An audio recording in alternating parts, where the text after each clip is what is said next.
Hello there, Dragonfire here, and we're here today to talk about Rambo 3. I just finished watching the third movie in the Rambo franchise, part of the original trilogy that came out in the 1980s. If I'm not mistaken, all three movies came out in the 1980s. That would be First Blood, Rambo, First Blood Part 2, and then Rambo 3.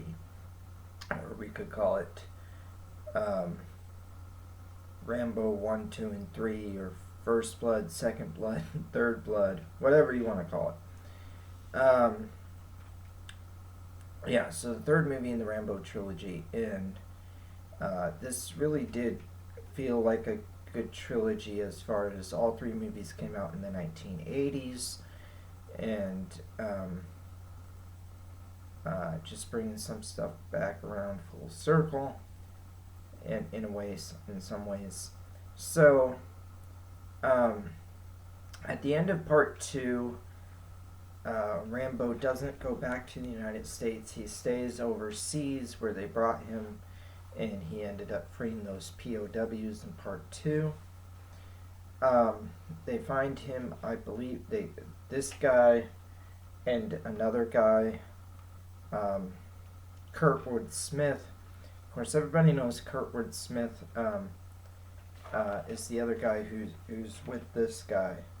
That guy, everybody knows Kurtwood Smith from that 70s show where he played Red Foreman. He's also one of the bad guys in RoboCop. Uh, and he is in this movie. Um, and he meets up with the Colonel guy. I believe that's his rank. I believe. Oh, no, wrong picture. There we go. I believe this guy is a colonel. I believe that's his rank. And anyway, a high-ranking official in the U.S. military, and they track down Rambo for another thing.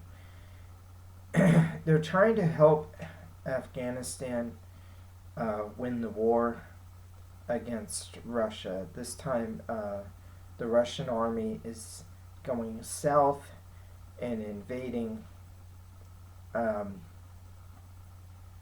different parts of kind of Asia and the Middle East. And um, the United States wants um, those other countries to defend their sovereignty, um, for the stability of the region, for the stability of the world, and they don't want Russia to basically take over like all of Europe and Asia, um, which they started with trying to take over Afghanistan. Um, and similar, oh wow, I mean, it's crazy how this comes up right now with the similarities to right now how Russia is invading the Ukraine. Um, you know, back in the 80s, Russia was trying to take over Afghanistan. Um, and, uh, you know, we supplied weapons to help Afghanistan and Afghanistan freedom fighters that were trying to stop the Russian invasion. The United States of America did, which is also talked about and depicted in this movie that happened in real life. Um, and one of those guys who had a army, like a unit of people fighting the Russians, was of course Osama bin Laden. And we gave weapons to him, and they were successful in having Russia not conquer and take over Afghanistan. Of course, in the course of that, we also uh, supplied Osama bin Laden with weapons that he then would later use his knowledge and his weapons and stuff to attack America, trying to blow up the World Trade Centers with the World Trade Center with bombs in '93, I believe it was, and that failed. But then in, of course, 2001, he flew planes into the buildings, or his people did. It just weird goes to show like how an ally can become an enemy. So yeah, Rambo 3 is a little interesting. It's the one where Rambo rubs shoulders with Osama bin Laden, fights together with Osama bin Laden. I mean, not really Osama bin Laden, obviously, but a fictional character that is more or less doing the same thing that Osama bin Laden did in real life, fighting the Russians. Yeah, Rambo 3 is an interesting movie now from a historical perspective, and we're sending all these weapons and this money and doing all this stuff to help the Ukraine. Let's not forget that I'm not supporting Vladimir Putin or Russia. I think Vladimir Putin is a horrible person, and I disapprove of his misuse of the Russian army and Russian military to invade Ukraine. I don't support Russia, but I don't support the Ukraine either. Just to be honest, if you follow Ukrainian politics, the president or prime minister of Ukraine is a terrible person, and has been taking away the freedoms that the Ukrainian people had. And I don't want this to turn into another Osama bin Laden type situation where we give them weapons and then they later on turn those weapons against us. All the money and the equipment and everything we've been sending over to the Ukraine. Unfortunately, the Ukrainian people are losing their freedoms, and the leader of Ukraine has been using the war as an excuse to take away even more freedoms from the Ukrainian people, which were never really as free as people here in America anyway, to begin with. So, boy, I'm probably going to get some backlash for this episode. I'm just being honest. I'm telling the honest truth. I think anyone who thinks that Ukraine is our ally needs to rethink that.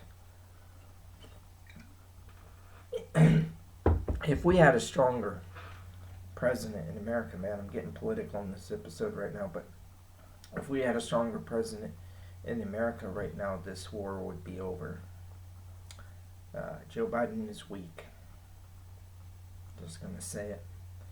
And if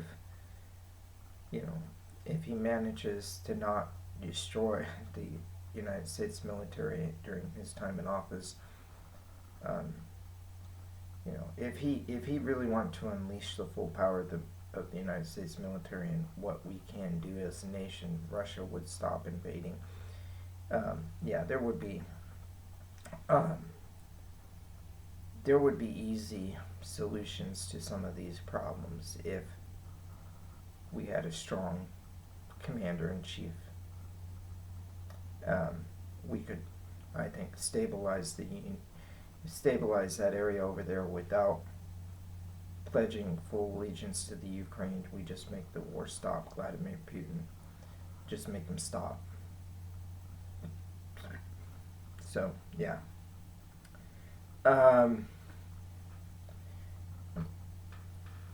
We could do it if we really wanted to.